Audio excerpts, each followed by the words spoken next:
السلام علیکم۔ اگر ہم تازہ ترین موسمی سسٹمز پر نظر دوڑائیں تو ایک مغربی نظام تاجکستان کے علاقوں پر موجود ہے، جس کے کچھ اثرات اس وقت بھی شمالی علاقوں پر موجود ہیں، جس کی وجہ سے کوہ سفید، کچھ خیبر پختونخوا کے شمالی علاقے ہیں، اس طرح کشمیر کے چند ایک علاقوں میں بادل موجود ہیں اور چند ایک مقامات پر بارش کا سلسلہ جاری ہے۔ گزشتہ 24 گھنٹوں میں بھی ان انتہائی شمالی علاقوں میں بعض مقامات پر بارش دیکھنے کو ملی ہے، جو شمال مغربی پنجاب کے علاقے ہیں، جس میں وفاقی دارالحکومت اسلام آباد، راولپنڈی، مری اٹک، چکوال کے علاقے ہیں۔ یہاں پر بھی آج رات چند ایک مقامات پر بارش برسنے کی توقع کی جا رہی ہے، جبکہ ملک کے دیگر زیادہ تر علاقوں میں موسم خشک رہنے کا امکان ہے۔ پنجاب اور راجستھان کے ملک کا جنوبی جو پنجاب کے علاقے ہیں، یہاں پر بارڈر کے قریب ایک سرکولیشن موجود ہے، جس کی وجہ سے شمال کی ہوائیں بھی ہمیں چلنے ہلکی شدت کی چلتی دکھائی دے رہی ہیں، لیکن اس وقت جو انتہائی شمال مشرقی پنجاب کے علاقے ہیں، یہاں پر چند ایک مقامات پر اس وقت بھی مشرقی ہوائیں داخل ہو رہی ہیں، جس کی وجہ سے اسموگ کی شدت برقرار ہے، لیکن آئندہ 24 سے 36 گھنٹوں کے دوران جو شمالی ہوائیں ہیں، یہ بلائی سندھ تک، جو پنجاب کے علاقے ہیں، بلائی سندھ کے علاقے ہیں، یہاں پر چلنے کے امکان ہے۔ کچھ بلوچستان کے مغربی علاقوں میں مغربی ہوائیں چلنے کے امکان ہے، جس کے بعد درجہ حرارت میں خاطر خواہ کمی ہونے کے امکان ہے۔ سرکولیشن اس وقت جو سعودی عربیہ کے علاقے ہیں، یہاں پر ایک کمزور مغربی نظام ایران اور افغانستان کے بارڈر پر موجود ہے، جبکہ ہائی پریشر بحیرہ عرب میں ہمیں دیکھنے کو مل رہا ہے۔ ان تمام تر سسٹم کے زیر اثر آئندہ 24 گھنٹوں کے دوران بھی پاکستان کے وسطی اور جنوبی علاقوں میں موسم خشک رہنے کا امکان ہے، جبکہ 800 PHA پر اگر دیکھیں تو عمان اور جو مشرقی سعودی عربیہ کے علاقے ہیں، یہاں پر ایک ہائی پریشر ہمیں دیکھنے کو مل رہا ہے، جس کی وجہ سے جو ہمارے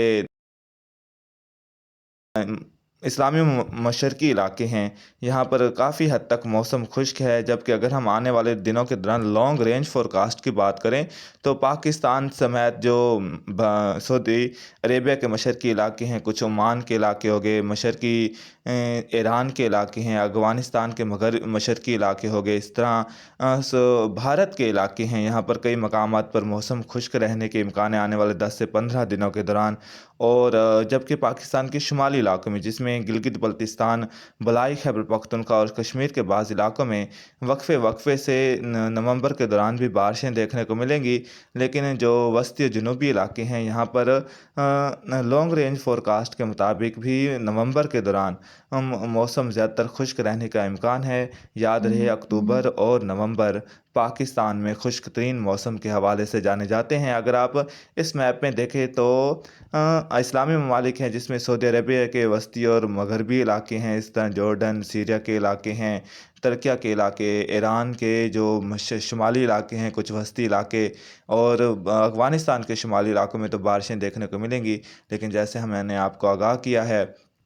کہ جو پاکستان کے وسطی اور جنوبی علاقے ہیں، اسی طرح عمان کے علاقے ہو گئے، مشرقی جو سعودی عربیہ کے علاقے ہیں، یہاں پر زیادہ تر علاقوں میں موسم خشک رہنے کا امکان ہے، کیونکہ یہاں پر ہائی پریشر کے اثرات ہوں گے، جبکہ وسطی سعودی عربیہ کے علاقوں پر لو پریشر اور افریقہ کے ممالک پر بھی ہائی پریشر آنے والے دنوں کے دوران رہنے والا ہے، جو ہمیں نیوٹرل پیٹرن کی طرف اشارہ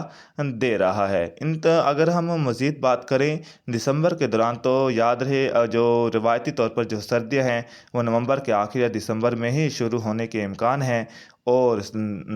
دسمبر کے دوران جو دھند کی شدت ہے یہ معمول سے زیادہ رہنے کے امکان ہیں۔ سردیوں کے دوران بھی جو دھند ہے معمول سے زیادہ رہے گی، لیکن بارشیں ہمیں دسمبر کے دوران معمول سے کم رہتی نظر آ رہی ہیں۔ کچھ امکان یہ ہیں جب کہ عالمی ماہرین آگاہ کر رہے ہیں کہ پولر ورٹیکس وسط جنوری سے کمزور ہونے کے امکان ہیں، جس کے بعد امید کی جا سکتی ہے کہ جنوری کا آخری ہاف اور فروری بارشوں کے حوالے سے قدرے بہتر گزرے، لیکن فی الحال لانگ رینج فورکاسٹ ہمیں یہی کہہ رہی ہے آنے والے ایک مہینے تک بھی وسطی جنوبی علاقوں میں کوئی خاطر خواہ بارش کا امکان نہیں ہے۔ کسی بھی تبدیلی کی صورت میں ہم آپ کو آگاہ کرنے کی کوشش کریں گے۔